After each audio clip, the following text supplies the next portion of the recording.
Rádio Rio de Janeiro, a emissora da Fraternidade, passa a apresentar Luz na Penumbra, programa que leva ao seu coração a mensagem da doutrina espírita.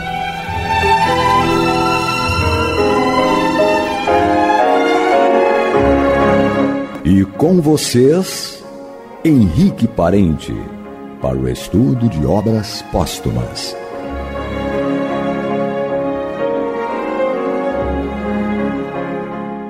Amigo ouvinte, mais uma vez, diante dos microfones da rádio, que nos encontramos com muita alegria e que possamos aqui, através do programa Luz na Penumbra, esse quadro aqui de estudos do livro Obras Póstumas, poder, nesse diálogo, nesse colóquio que a gente estabelece consigo mesmo e com o amigo ouvinte, que também, por sua vez, está aí pensando a respeito dos temas que são propostos aqui pela obra, Esse livro incrível que mostra algumas facetas do nosso querido codificador do Espiritismo, Allan Kardec, nas relações dele direta com o plano espiritual, na opinião de alguns espíritos a respeito dele, a maneira como os espíritos dirigem a ele com profundo respeito, reconhecimento, alguns temas em que ele resolve desenvolver porque ele entende ser importantes, como esse que a gente vai falar aqui hoje, a respeito de um texto que ele foi enviado por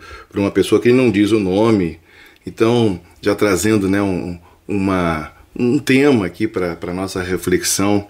Então é sempre bom lembrar que às vezes aparece sempre um ouvinte novo, que esse livro, Obras Póstumas, ele foi publicado 21 anos após a desencarnação do Allan Kardec, não foi por ele, é claro, Daí o nome Obras Póstumas, brincadeirinha. É importante a gente também ter bom humor para lidar com as questões, mas foi publicado pela sua esposa e um amigo querido, um editor, Silê Marie, e eles pegaram essas matérias e que Kardec havia deixado, algumas ele estava trabalhando, tinha uma intenção de outras publicações, onde ele ia incluir essas matérias, e uma outra parte do livro trata de questões um pouco mais assim, próximas de Kardec dos espíritos, e aí seria assim, publicações em que ele não realizaria, não deixaria vir à tona ao grande público, porque envolvia particularidades, a maneira, o pensamento dos espíritos a respeito dele, diálogos assim, que eram coisas muito pessoais.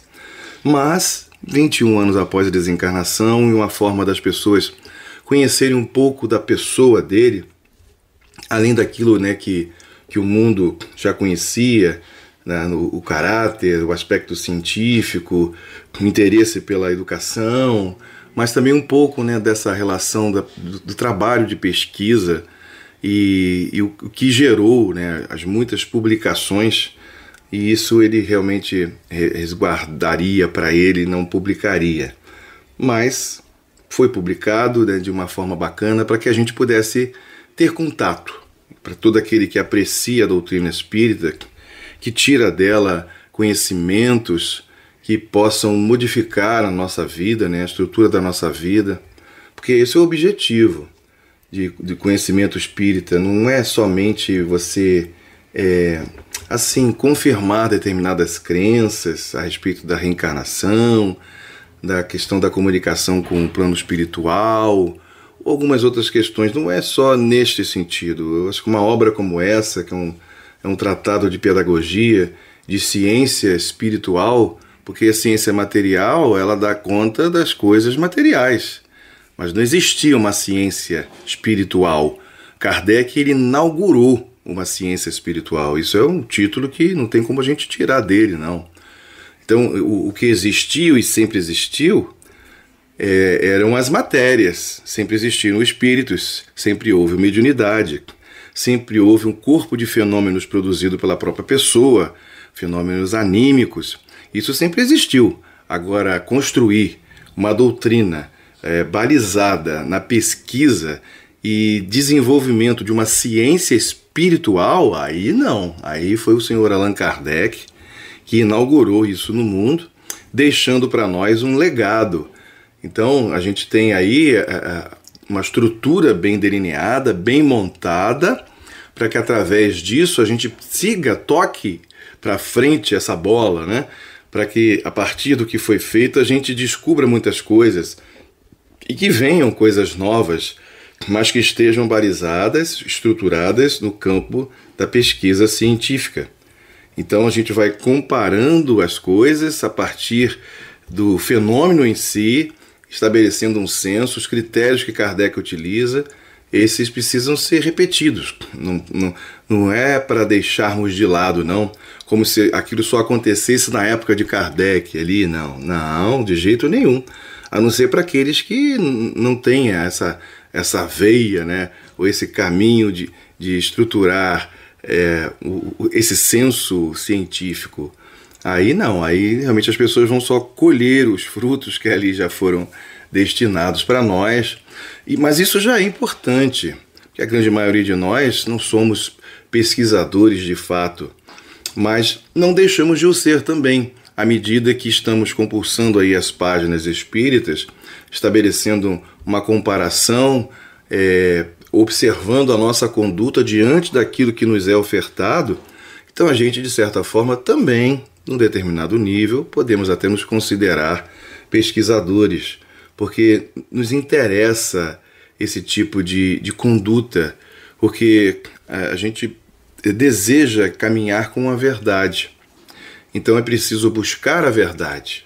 Ela não vem assim, não cai, né, do céu, não é como um maná que cai assim na estrutura histórica, bíblica, como nos é revelado, né, através das páginas bíblicas do povo hebreu que foi alimentado durante muito tempo com o maná no deserto. Então as coisas não caem do céu assim não. A gente precisa desenvolver, estabelecer senso, desenvolver uma pesquisa pessoal, mesmo que não seja a pesquisa científica propriamente, mas uma relação e um cuidado também de buscar o conhecimento, mas sempre com o foco na verdade, naquilo que é verdadeiro. E nesse ponto, como em muitos outros, Allan Kardec ele é incrível. Então o interesse dele sempre foi caminhar com a verdade, caminhar com um bom senso, e aquilo que não era possível você ter uma comprovação absoluta, ele trabalhava com aquilo que era mais provável, as hipóteses lógicas e assim por diante, que ficaria, né, legado ao futuro por conta da necessidade de confirmação. Mas ele é honesto o suficiente para dizer, isso é uma hipótese lógica, então vamos aguardar o tempo para que isso seja confirmado ou não. E assim caminhava o codificador. Mas hoje, querido amigo ouvinte, nós vamos aqui, dando continuidade ao estudo de obras póstumas, ler um título que significa o seguinte, ou melhor dizendo, né, cujo título é Controvérsia sobre a existência de seres intermediários entre Deus e o homem. E aqui de Kardec, como eu disse ainda há pouco, Kardec não diz o nome de quem enviou para ele esse documento, essa carta. Ele põe apenas N de neném, né? Pontinho, pontinho, pontinho, as reticências aqui, e põe a data, 4 de fevereiro de 1867. Foi quando ele recebeu essa carta aqui, que diz o seguinte: meu caro mestre, e aqui já inicia, né, o espírito, no caso aqui é o espírito encarnado, né, ele se dirigindo a Allan Kardec como mestre, ou seja, o título de professor, mas um professor emérito, um professor com conhecimento de causa, que conhece profundamente a sua condição e aquilo que ele busca e pesquisa e traz para as pessoas. Mas mestre significa professor. Então, meu caro mestre, há muito não dou sinal de vida. Então era alguém que Kardec já conhecia antecipadamente. Não tendo, aliás, o que justifica, né, o título de mestre até de uma maneira até mais profunda. Porque não é uma pessoa desconhecida que simplesmente por uma questão maquinal, né, ou até por outros objetivos menos felizes, eu diria, que utiliza-se de um termo, né, de lisonja ou coisa do tipo, mas por trás Não seria, de repente, essa a intenção. Mas aqui não, é alguém que conhece e que se dirige a Allan Kardec exatamente com o título que lhe cabe, lhe é devido. Então, meu caro mestre, há muito não dou sinal de vida. Não tendo tido um instante de descanso durante o tempo da minha demora em Lyon, não pude, como desejava, dar-lhe conta minuciosa do estado atual da doutrina neste grande centro. Não assisti senão a uma reunião espírita, mas tive ensejo de verificar que nestas paragens a fé primitiva mantém-se, como é para desejar nos corações verdadeiramente sinceros. Em outros centros do Sul, ouvi discutir esta opinião sustentada por magnetizadores. Ou seja, que opiniões são essas, né?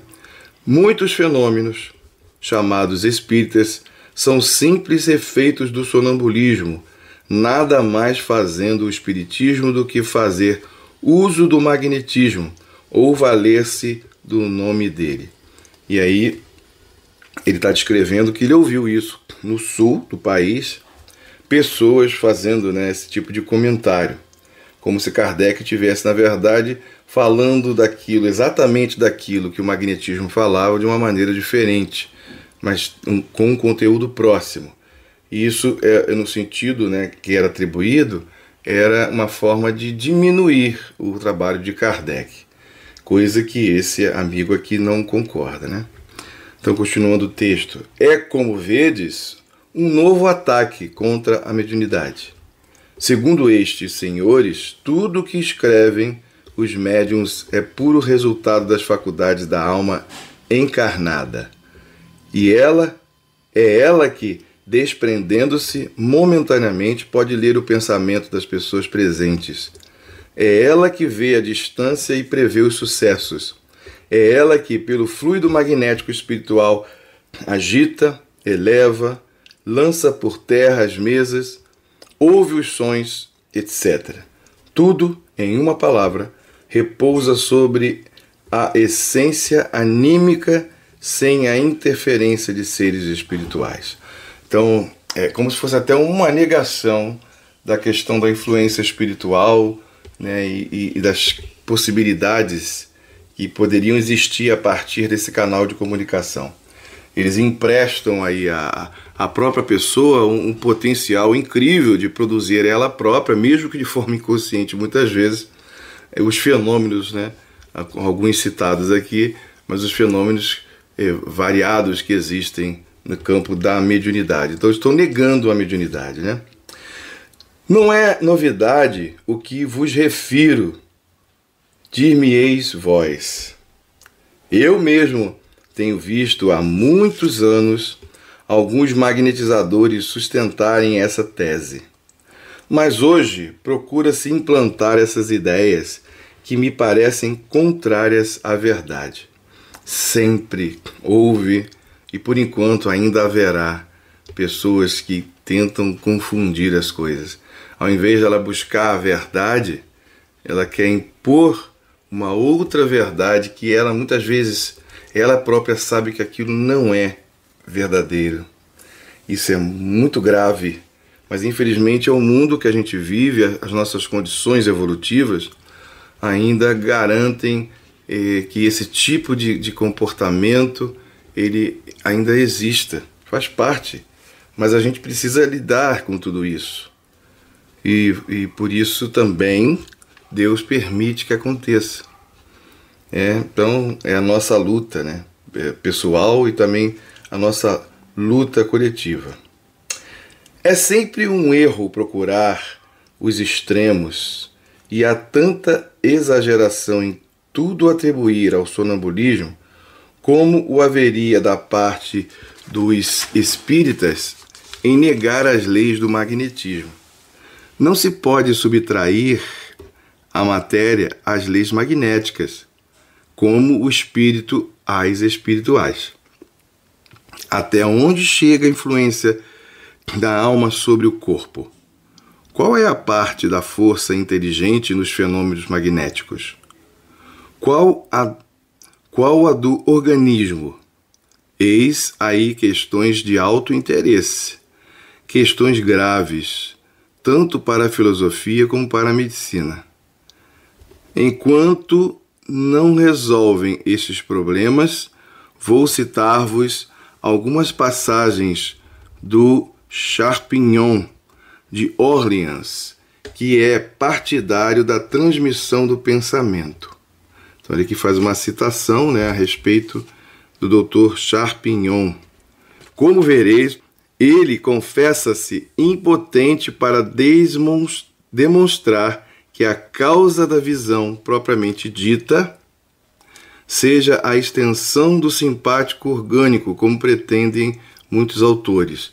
Ou seja, do organismo, de circunstância, como se fosse o sistema nervoso, simpático, ou a produção de determinados fenômenos. Diz ele numa determinada página: acadêmicos, duplicai o trabalho dos vossos candidatos, moralistas, promulgai leis para a sociedade. O mundo, este mundo de que tudo ri, que só quer o gozo sem se importar com as leis de Deus e os direitos do homem, zomba dos vossos esforços, porque tem ao seu serviço uma potência de que mal suspeitais, e que deixastes crescer tanto que não tendes mais força para contê-la. E em uma outra página, continua ele: bem compreendemos nós o modo de transmissão do pensamento, mas somos impotentes para compreender, pelas leis da simpatia harmônica, o sistema pelo qual o homem forma em si mesmo tal ou qual pensamento, tal ou qual imagem, e esta solicitação de objetos exteriores. Isto decorre das propriedades do organismo. E a psicologia, descobrindo nesta faculdade rememorativa ou criadora, segundo o desejo do homem, alguma coisa de antagônico com as propriedades do organismo, faz depender de um ser substancial diferente da matéria. Começamos, pois, a descobrir no fenômeno do pensamento certas lacunas entre a capacidade das leis fisiológicas do organismo e o resultado obtido. O germe do fenômeno, se assim se pode dizer, é fisiológico, mas a sua extensão verdadeiramente prodigiosa não o é. E aqui urge admitir que o homem goza de uma faculdade estranha a qualquer dos dois elementos materiais de que, até o presente, o temos considerado composto.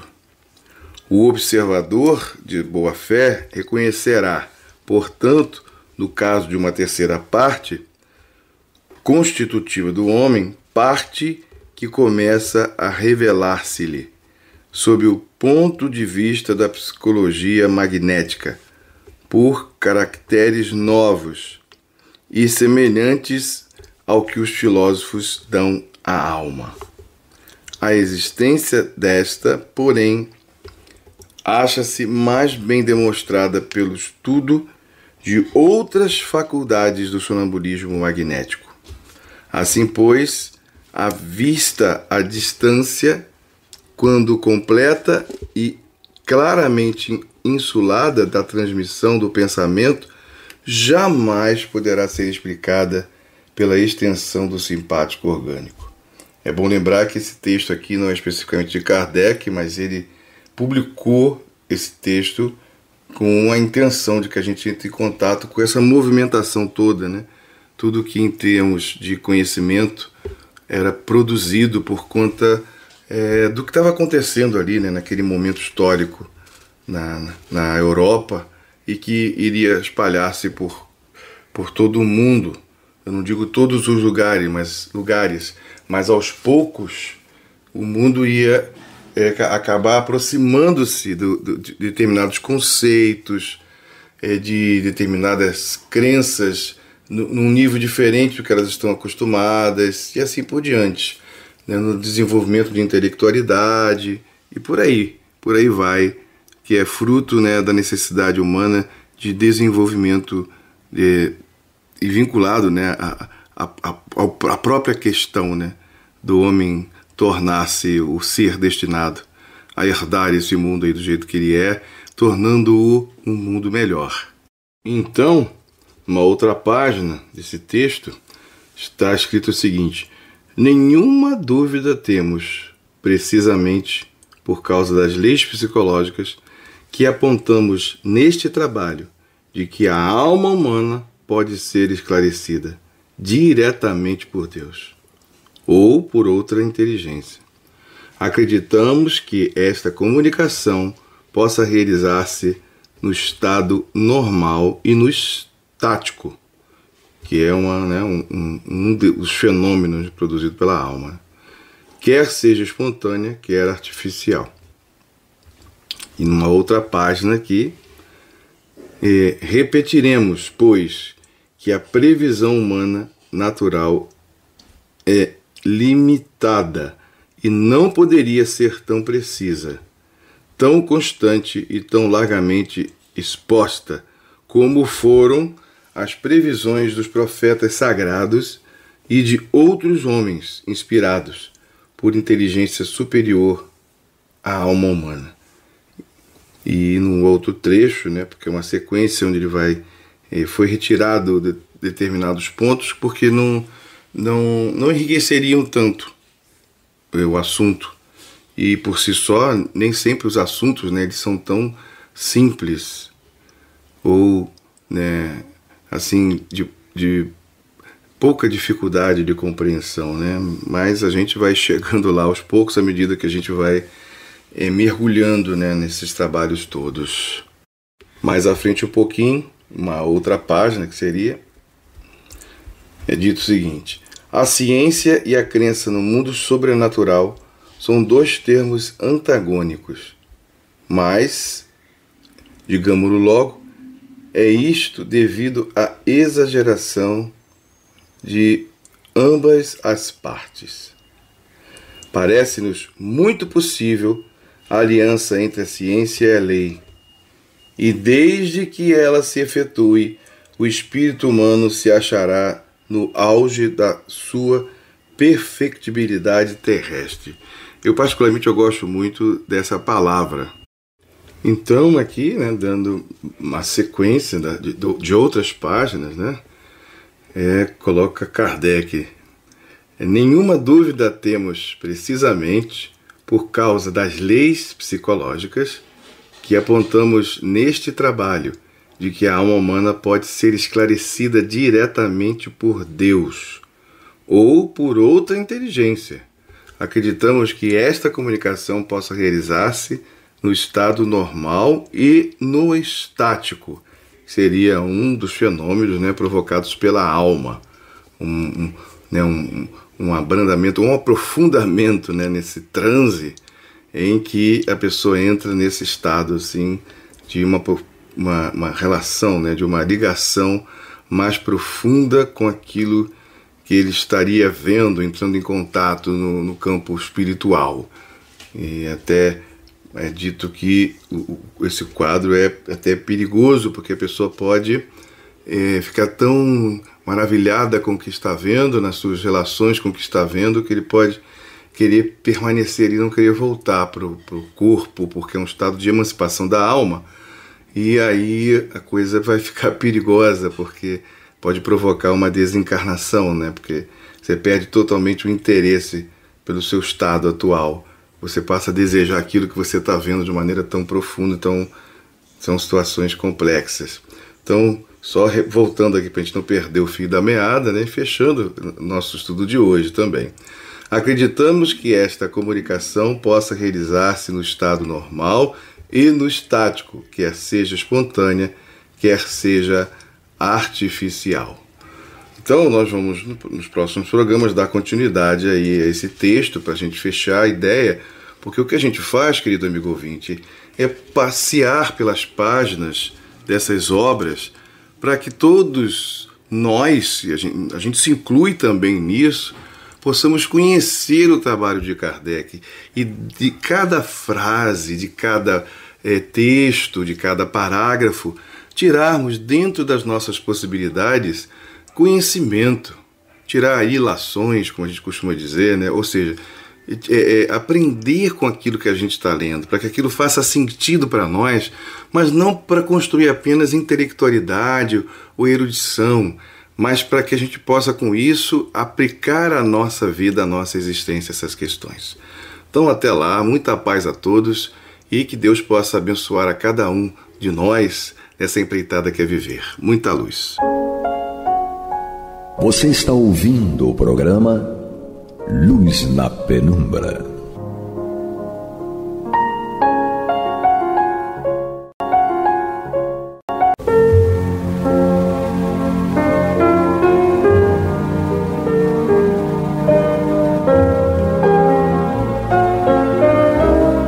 A Rádio Rio de Janeiro está levando ao seu lar e ao seu coração a mensagem consoladora da doutrina espírita, através do programa Luz na Penumbra.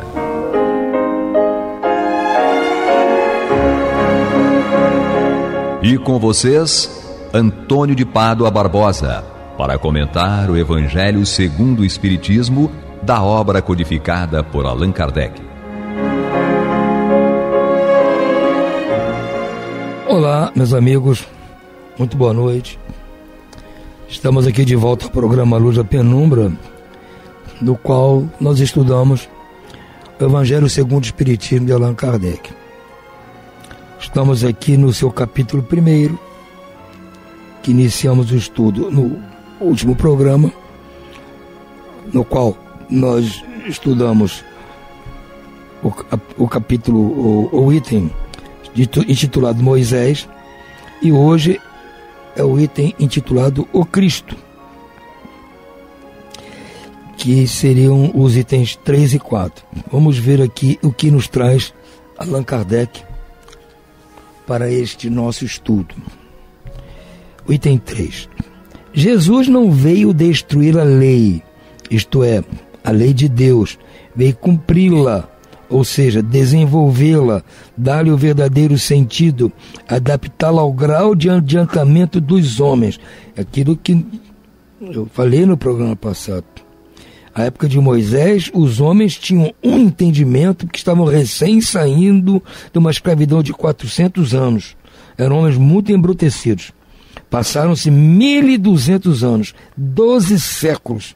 Aí vem Jesus, os homens ainda eram muito ignorantes, ainda eram embrutecidos, porque estavam sob o jugo romano. Não era uma escravidão como no tempo do Egito, mas era um jugo, uma invasão, um domínio do Império Romano que agia com violência, com truculência para cobrar seus impostos. Então, estavam numa situação difícil. Então, não eram ainda pessoas totalmente esclarecidas, nem de coração brando, manso, que aceitassem facilmente os ensinos de Jesus.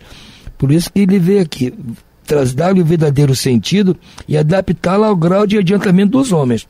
Ou seja, a mesma verdade trazida por Moisés, mas tentando agora adaptá-la, trazer esclarecimentos para homens que estavam menos endurecidos. É por isso que se encontra nessa lei o princípio dos deveres para com Deus e para com o próximo, que constitui a base de sua doutrina. Então Jesus veio trazer para nós o conceito de deveres para com Deus, que Moisés já tinha trazido, mas agora também deveres para com o próximo. É aí que nós vamos chegar naquele outro toque que eu falei no programa passado, na fraternidade, que vai ser o nosso futuro, que constitui a base de sua doutrina. Quanto às leis de Moisés propriamente ditas, ele, Jesus, ao contrário, as modificou profundamente, quer na substância, quer na forma, combatendo constantemente o abuso das práticas exteriores e as falsas interpretações.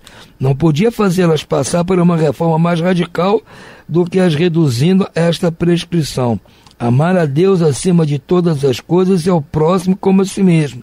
E acrescentando: aí estão toda a lei e os profetas. O que acontecia? Como nós vimos no outro programa, estudando a lei trazida por Moisés, ali há leis claríssimas, mas que algumas tendem a depender de uma interpretação. Por isso vieram os profetas justamente para trazer uma interpretação da lei, das leis.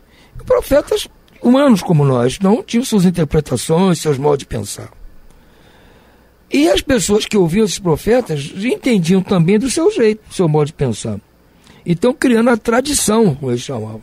Então, muitas das leis propostas por Moisés foram se modificando em termos de conceito e de prática pelos profetas e pelo povo, e principalmente pelos sacerdotes, ou profetentes daquelas seitas que apareciam e desapareciam, e que na época de Jesus havia duas principais, a dos saduceus e dos fariseus, que nós já estudamos aqui nos programas anteriores, quando falamos de aqueles povos daquela época, aquelas profissões, aquelas pessoas daquela época. Estudamos quem eram os fariseus, quem eram os publicanos, quem eram os escribas, quem eram os fariseus. Estudamos isso. Então esse povo, que eram tipo religiosos da época, eles deturpavam a seu interesse a interpretação trazida pelos profetas. Segundo eles, era a tradição. Então Jesus veio combater isso, porque eles passaram a dar muito mais importância à forma de interpretar a lei do que ao conteúdo da lei. Então ficar fazendo exigências absurdas que, se você não cumprisse, você ia ser julgado como herege, como agressor da lei, quando aquilo não era lei, era uma interpretação que eles criavam e forçavam as pessoas a aceitar. As pessoas não entendiam, pouquíssimos sabiam ler exatamente o que estava na Torá, onde os ensinos dos profetas. Tinham que ouvir o que estava sendo lido e interpretado nos estudos dos sábados na sinagoga. Então não era difícil manipular o povo. Então Jesus bateu de frente com eles por isso. Porque futucou lá no ponto fraco deles, que eram essas interpretações a seu bel prazer. Então Jesus disse, quando foi perguntado qual o mandamento mais importante, ele disse: amar a Deus acima de todas as coisas e ao próximo como a si mesmo. Trazendo um conceito que não tinha na lei de Moisés, o próximo. E acrescentando: aí estão toda a lei e os profetas. Então tudo que está na lei de Moisés, tudo que os profetas ensinaram, tradição, o que for, está contido nisso. Se cumprir isso aqui, está cumprindo tudo. Por essas palavras, o céu e a terra não passarão, sem que tudo esteja cumprido. Até o último iota, Jesus quis dizer que era necessário que a lei de Deus fosse cumprida, isto é, aplicada, praticada na terra inteira, em toda a sua pureza, com todos os seus desdobramentos e consequências. Realmente, de que serviria haver estabelecido aquela lei se ela devesse constituir privilégio de alguns homens ou mesmo de um só povo? Sendo todos homens filhos de Deus, todos sem distinção são objeto da mesma solicitude. Então ele está dizendo, enquanto o planeta inteiro não estiver cumprindo aquela lei, o céu e a terra não passarão, ou seja, não vamos chegar ao fim do processo. Para chegar ao fim do processo, todos terão que ter cumprido as leis de Deus. Até o último pingo, até o último jota, até o último iota, como eles chamavam. Mas o papel de Jesus não foi o de um simples legislador moralista, sem outra autoridade que a sua palavra. Ele veio dar cumprimento às profecias que haviam anunciado o seu advento. Sua autoridade decorria da natureza excepcional do seu espírito e da sua missão divina.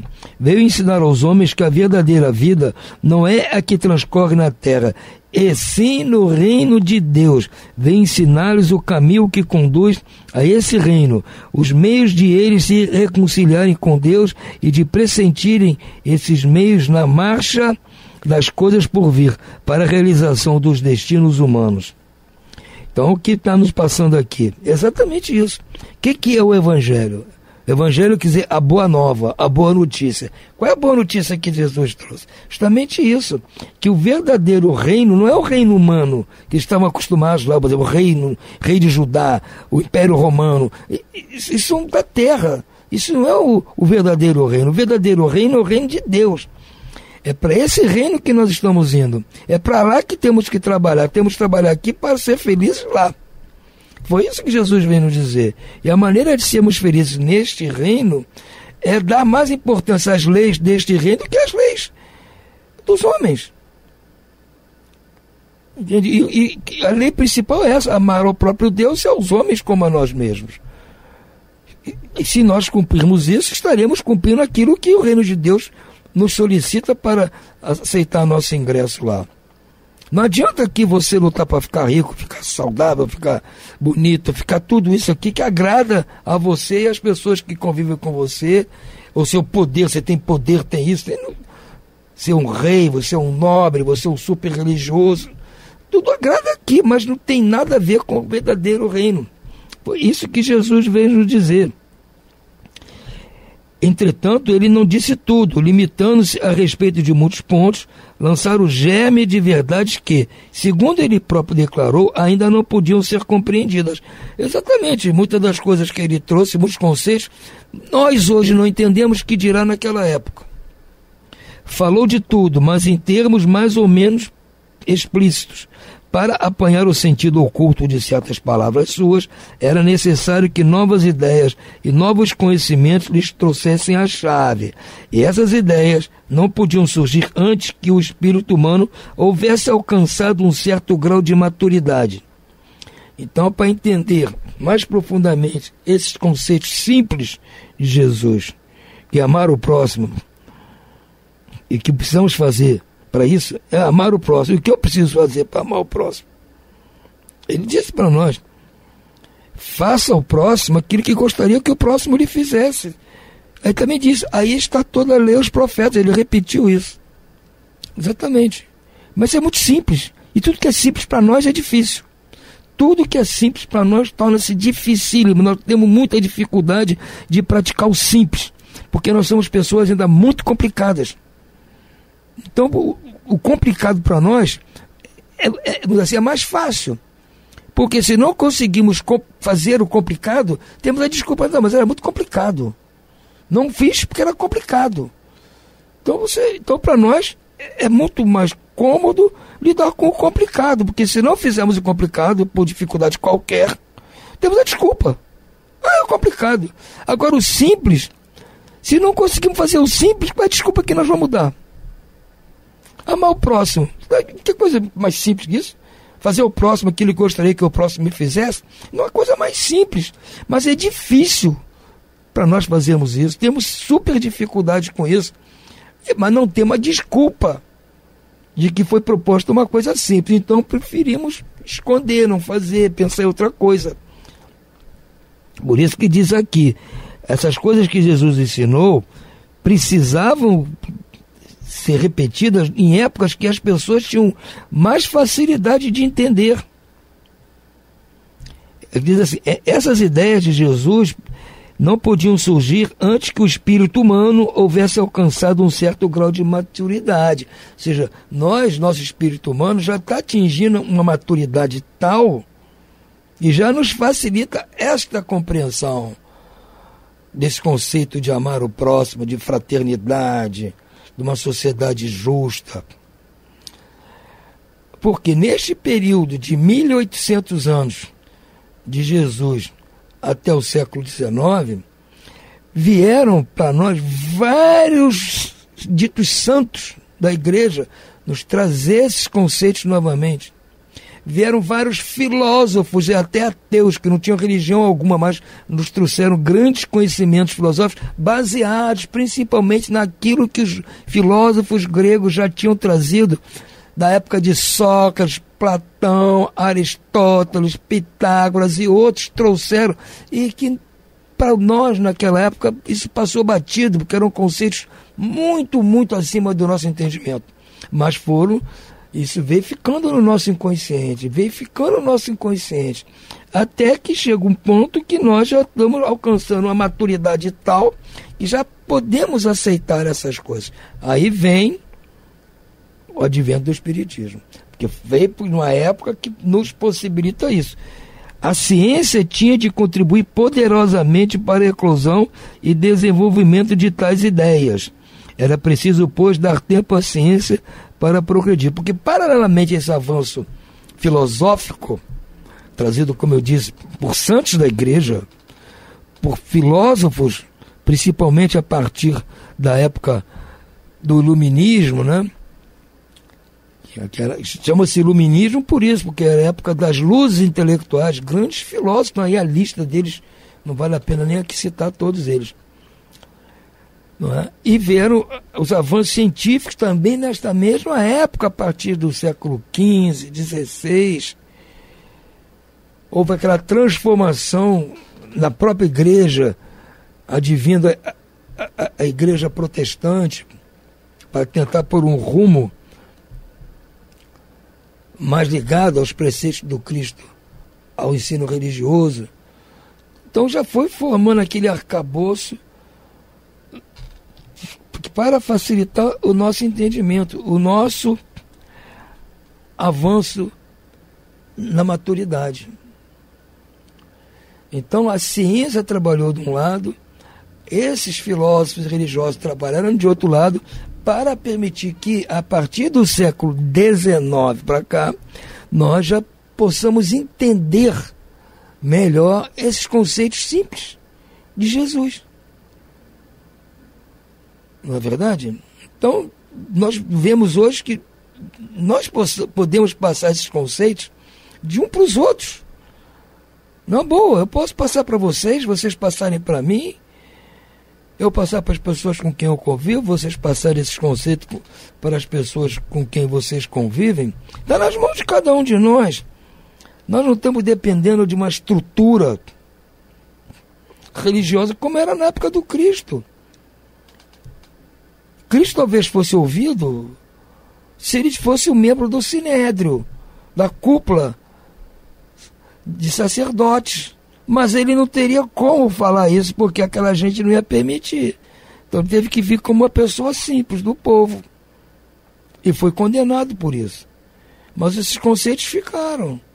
Aí outros religiosos vieram, mas o que houve com o cristianismo a partir das pregações de Paulo e de outros em Roma? Transformou-se em religião do Estado. Virou uma religião como aquelas religiões pagãs, ligada aos poderosos, como era a religião hebraica, judaica.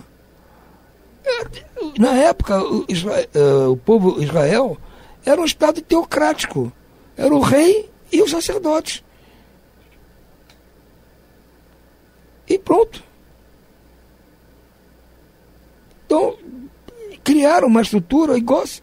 A igreja criou uma estrutura semelhante a estrutura religiosa pagã, que era dos gregos romanos, e dos judeus, estrutura com cargos e templos e uma série de coisas.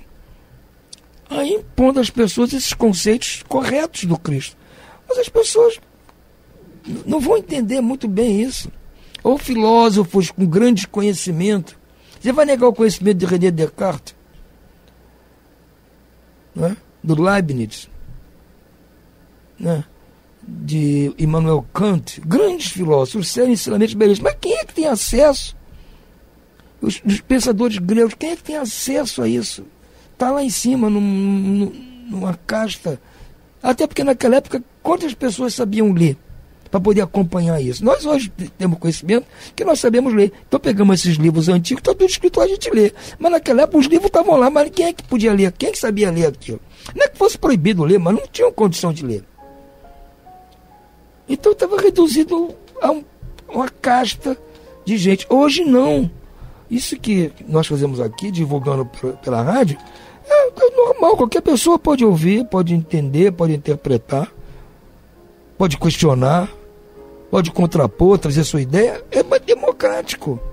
E não precisa da rádio, não precisa do centro espírita. As pessoas, elas individualmente, podem conversar com os amigos a respeito disso, propor, estuda esse livro aqui, que é bom, tem bons pensamentos, boas instruções. Está difundido isso, porque nós já temos maturidade suficiente, tanto moral quanto científica, para entender as coisas. E isso veio numa época certa, que nós vamos estudar no próximo programa, que será o Espiritismo. Por hora, nós vamos ficando por aqui. Desejo a vocês muito boa noite e muita paz.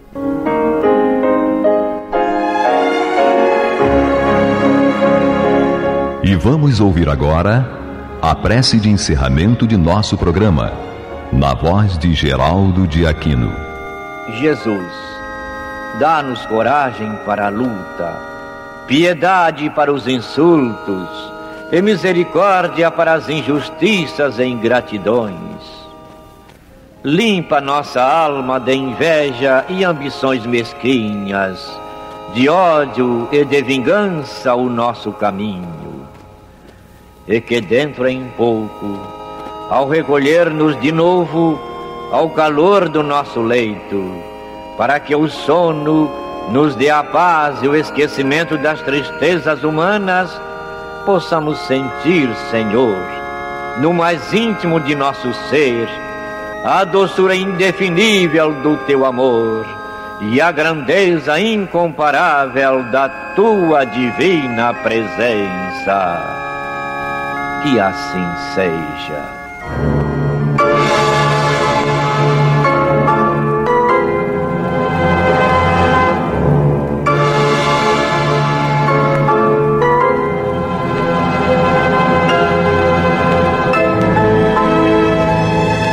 Acabamos de apresentar o programa Luz na Penumbra, que voltará a ser apresentado amanhã às 21 horas nesta emissora.